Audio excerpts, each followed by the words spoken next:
মুসা আলাইহিস সালামের জন্য আল্লাহ তাআলা সাগরের মাঝখানে রাস্তা করে দিয়েছে। মুহাম্মদুর রাসূলুল্লাহ সাল্লাল্লাহু আলাইহি ওয়াসাল্লাম তার হিজরতের সময় তার সঙ্গী ছিল আবু বকর, খুব আল্লাহওয়ালা। কিন্তু বললেন, ইয়া রাসূলুল্লাহ, আমাদেরকে তো তারা দেখেই ফেলবে, আমাদেরকে তো তারা দেখেই ফেলবে। আল্লাহ রাসূল সাল্লাল্লাহু আলাইহি ওয়াসাল্লাম বললেন, হে আবু বকর, ভয় করো না, ইন্নাল্লাহা মা'ানা, আমাদের সাথে কে আছে? আমরা হইলাম দুইজন, তৃতীয় জন হইল কে? আল্লাহ। যারা এই বিশ্বাস করবে তাদের একজন থেকে মিল্লাত গোটা পৃথিবীতে ছড়িয়ে ফেলেছে। এবং সেই ইব্রাহিম আলাইহিস সালাতু সালাম, তিনি শুধু একাই আল্লাহর গোলামি করেন নাই, তার স্ত্রীও শ্রেষ্ঠ গোলাম ছিলেন। সুবহানাল্লাহ। তার সন্তানকে যখন কোরবানির জন্য নিয়ে যাচ্ছে, সাজিয়ে গুছিয়ে দিয়েছে। আজকের এই সমাজে একদিকে যেমনি ইব্রাহিম আলাইহিস সালাতু সালামের জন্য তো পিতার প্রয়োজন, আবার আরেক দিকে মা হাজরার মতো এরকম মা দরকার, আবার আরেক দিকে হযরত ইসমাইলের মতো সন্তান দরকার। সুবহানাল্লাহ। এই আন্দোলন এই সব শ্রেণীর মানুষ তৈরি করেছে। জোরে বলেন আল্লাহু আকবার। আমার প্রিয় ভাই, শহীদ মুজাহিদ 28 অক্টোবর আমার সামনে শহীদ হয়েছে। আমি মুজাহিদকে আগে চিনতাম না, কিন্তু সে ইসলাম ছাত্র শিবিরের সদস্য ছিল। মুজাহিদের মা বলেছিল যে আমার এই সন্তানটি 12ই রবিউল আউয়াল জন্ম নিয়েছিল। আমি ভাবতাম যে সন্তান জীবন অনেক বড় হবে, কিন্তু কি হবে আমি জানতাম না। চেহারাও ছিল খুব অপূর্ব, কিন্তু আমার সন্তান আমাকে অনেকদিন তাহাজ্জুদের নামাজে ডাকতো। রাত্রে যখন মা ছেলে আমরা মুখোমুখি হতাম, নামাজে দাঁড়াতাম, আমার ছেলে মুজাহিদ আমাকে বলতো, মা তুমি তো দোয়া করো যে আমি জীবন অনেক বড় হব, কিন্তু তুমি আমার জন্য কি একটা দোয়া করতে পারো? মুজাহিদের মা বলতো, বাবা কি সেই দোয়া? বলছো তুমি আমার জন্য দোয়া করবা যে আল্লাহ যেন আমাকে শহীদ করে।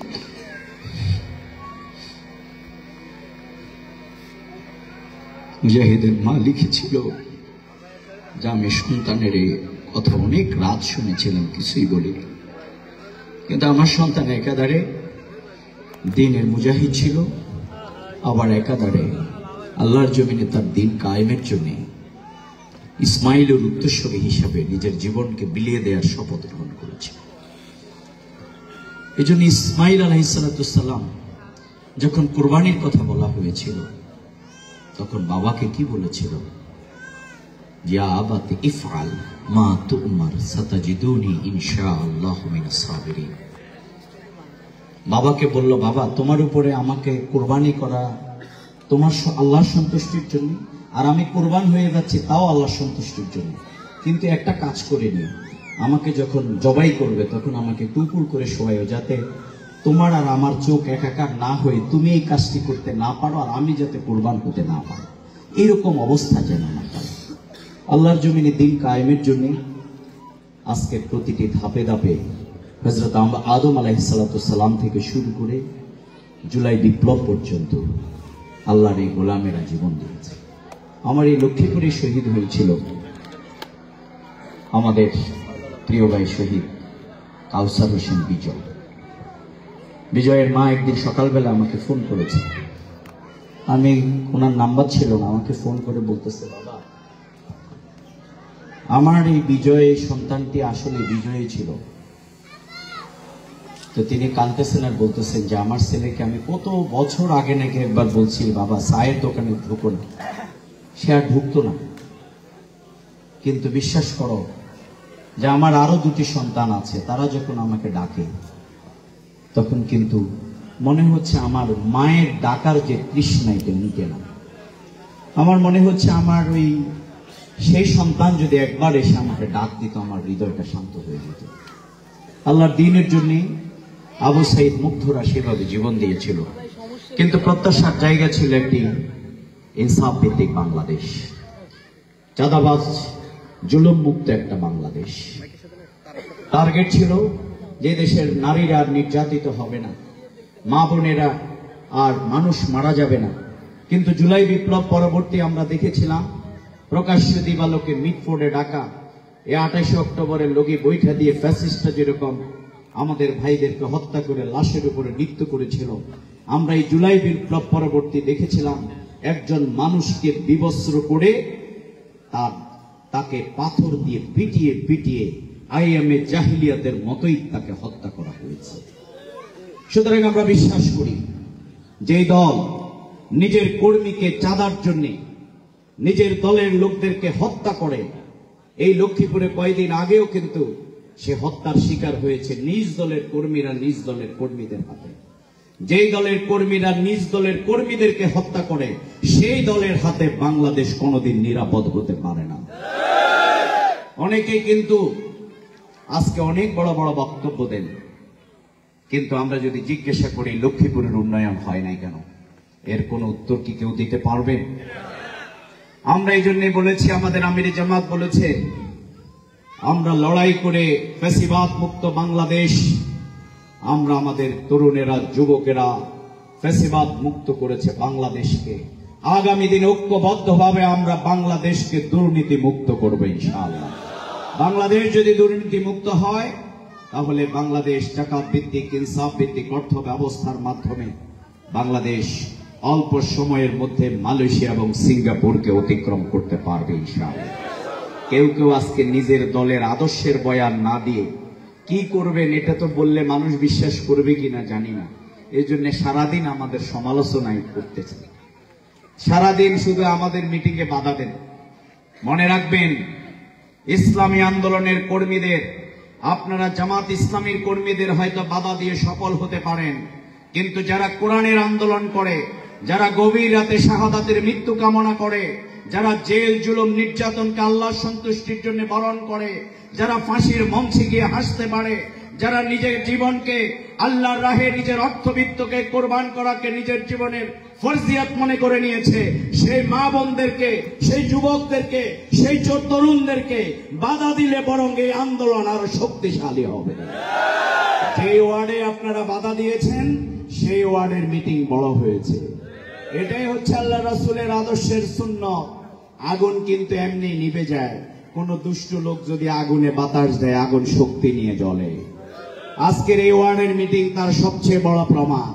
সুতরাং পায়ে পাড়া দিয়ে কেউ বাদ বিদাত সৃষ্টি করবেন না, বরং আমরা প্রত্যেকে আমাদের আদর্শের কথা বলতে চাই, আমরা সহনশীলতার কথা বলতে চাই, আমরা পরমত সহিষ্ণুতার ভিত্তিতে এক সুন্দর বাংলাদেশ আমরা করতে চাই।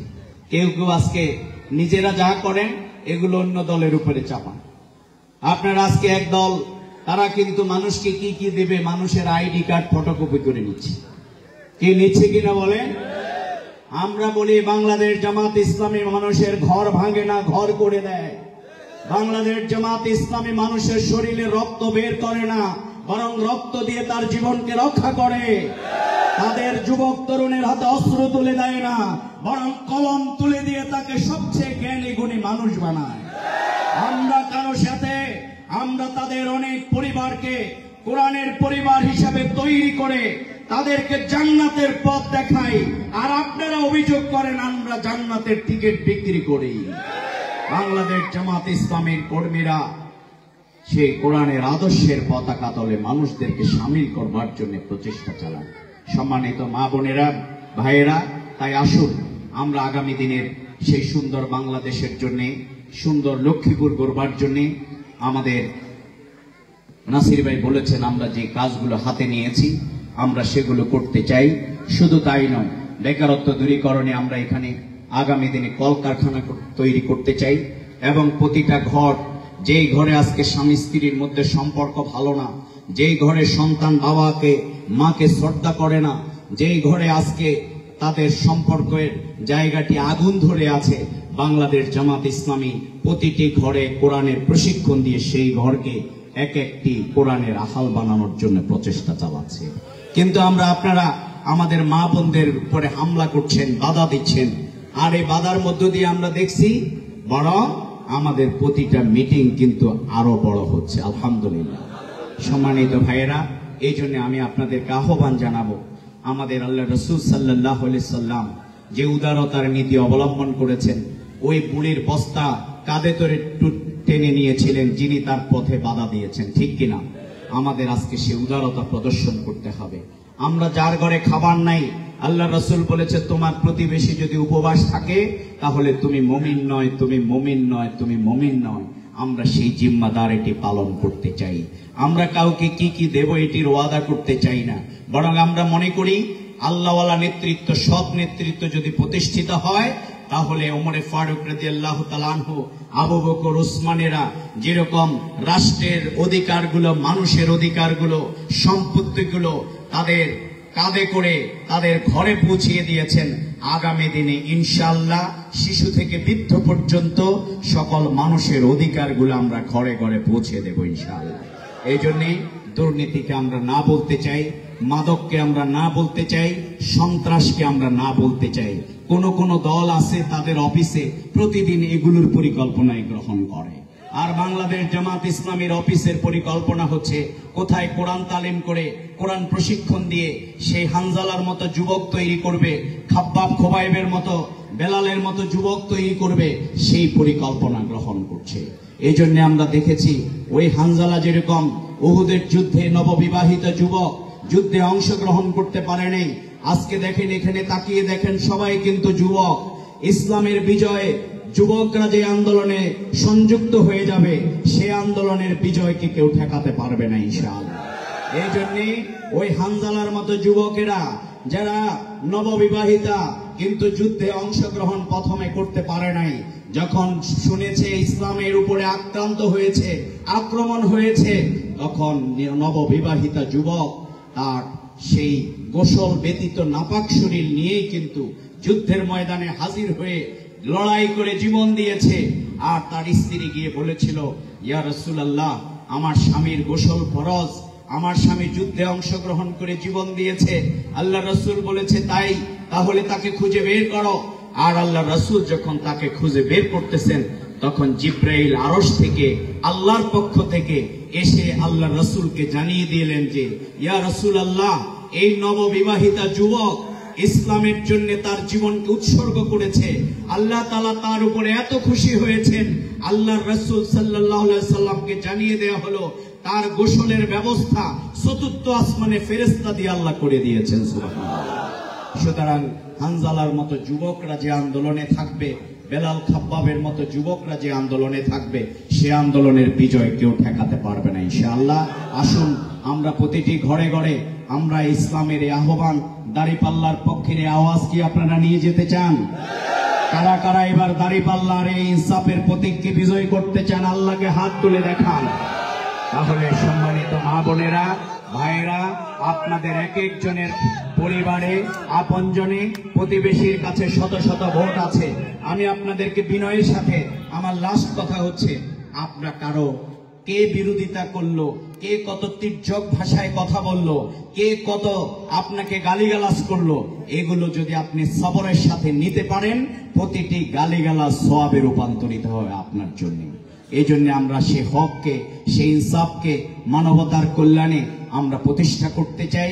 হাসানাতকে প্রতিষ্ঠা করবার জন্য যদি আপনি লড়াই করেন, ভোট দেন, সমর্থন করেন, তাহলে এর মাধ্যমে এই দুনিয়াতে যত কল্যাণ প্রতিষ্ঠিত হবে, আল্লাহ তাআলা ওই বান্দা বান্দির আমল নামায় সমপরিমাণ সওয়াব লিখে দেবেন। সুবহানাল্লাহ।